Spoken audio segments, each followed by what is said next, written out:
मैं हूँ professor doctor सहर फातना। मैं कंसल्टेंट गायनेकोलॉजिस्ट हूँ और आज हम बात करेंगे रमज़ान के बारे में। रमज़ान में जो प्रेग्नेंट ख़वातीन होती हैं उनको रोज़ा रखना चाहिए, नहीं रखना चाहिए, अगर रखें तो फिर सेहत के लिए क्या चीज़ों का ख्याल रखना चाहिए और मज़ीद क्या रोज़ा रखने से फीमेल्स को कॉम्प्लिकेशन हो सकती हैं। जो ख़वातीन प्रेग्नेंट होती हैं वो भी चाहती हैं कि वो रोज़ा रखें और रिलीजियस पॉइंट ऑफ व्यू से भी उनको अलाउ होता है कि अगर वो बर्दाश्त कर सकती हैं तो वो रोज़े रखें।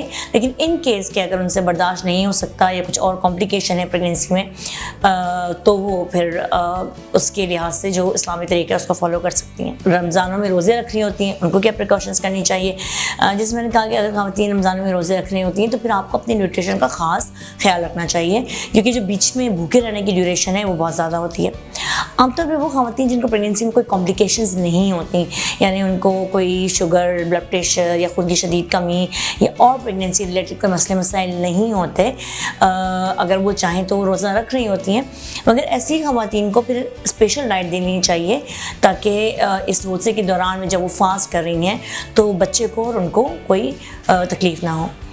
करना क्या है, सबसे पहले सहरी में जो आप डाइट लेती हैं, हम ऑफ कोर्स प्रेगनेंसी में कहते हैं जब आप रोज़ा रखें तो आप प्रॉपर्ली हाइड्रेटेड होनी चाहिए, यानी वाटर का इंटेक या जूसेस जो भी आप ले रही हैं वो अच्छी अमाउंट में लें, क्योंकि आपकी बॉडी में डिहाइड्रेशन ना हो। तो उसके लिए करना ये होता है कि आपने इफ्तारी में, जाहिर सी बात है सहरी और इफ्तारी में पानी ज़्यादा लेना है, मगर एक लिमिट होती है, आप पानी बहुत ज़्यादा नहीं पी सकते। तो उसके लिए आपने क्या करना होता है, एक तो ये कि अगर आप रोज़ा रख रही हैं तो कोशिश करें सहरी में कोई ऐसी चीज़ लें जो आपके जो एपिगैस्ट्रिक बर्निंग है, जो सीने में जलन होती है उसको भी कंट्रोल करे और आपकी भूख और प्यास को भी कंट्रोल करे। तो इसलिए एक लस्सी या दही बहुत अच्छी चीज़ है, ये प्रोबायोटिक भी होता है। अगर आप सहरी में लस्सी या दही लेती हैं तो एक तो ये कि आपको बहुत देर तक आप हाइड्रेटेड भी रहती हैं और इसके अलावा जिन ख़वातीन को हमल में तेज़ाबियत हो रही होती है वो भी कंट्रोल हो जाती है।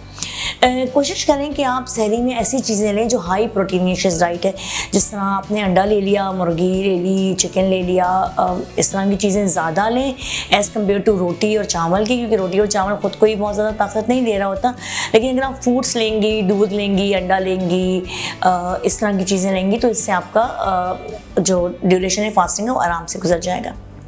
सेकेंडली, जब सहरी करती हैं तो कोशिश ये किया करें कि आप अगर सहरी में बहुत ज़्यादा ज़ाहिर बता नहीं खा सकती तो रात को सोने से पहले एक अच्छी अमाउंट में अपना फूड लेके सोएं, ताकि सुबह तक आपको अगर ज़्यादा सहरी नहीं की जाती तो आपकी न्यूट्रिशन डाउन नहीं हो। तारी में जब आप डाइट ले रही होती हैं कोशिश करें कि खजूर का इस्तेमाल करें। खजूर बहुत आयरन रिच होता है, बहुत अच्छा होता है। मिस कॉन्सेप्ट है कि खजूर गर्म में नहीं लेना चाहिए। खजूर बहुत अच्छी चीज़ है, ये आपका पोटेशियम भी रिस्टोर करता है, न्यूट्रिएंट्स भी अच्छा करता है, खून की कमी को भी दूर करता है। तो अजवा खजूर, ये जो भी खजूर आपको पसंद है वो ज़रूर आप इफ्तारी में लें।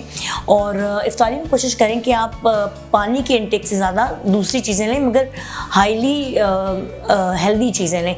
जैसे फ्रूट चाट आप ले सकती हैं और आप चाहें तो प्रोटीन का इस्तेमाल ज़्यादा करें और लस्सी से अपना रोज़ा खोलें या फ्रूट से अपना रोज़ा खोलें, ताकि जो ये नेचुरल चीज़ें हैं अगर आप ये लेंगी तो ये ज़्यादा बेहतर है एज़ कम्पेयर टू अगर आप जामे शे या दूसरी तरह की चीज़ें ले रही होती हैं। आपको ट्रेडिशन तो है लेकिन वो आपको न्यूट्रिएंट्स ज़्यादा नहीं दे रहा होता।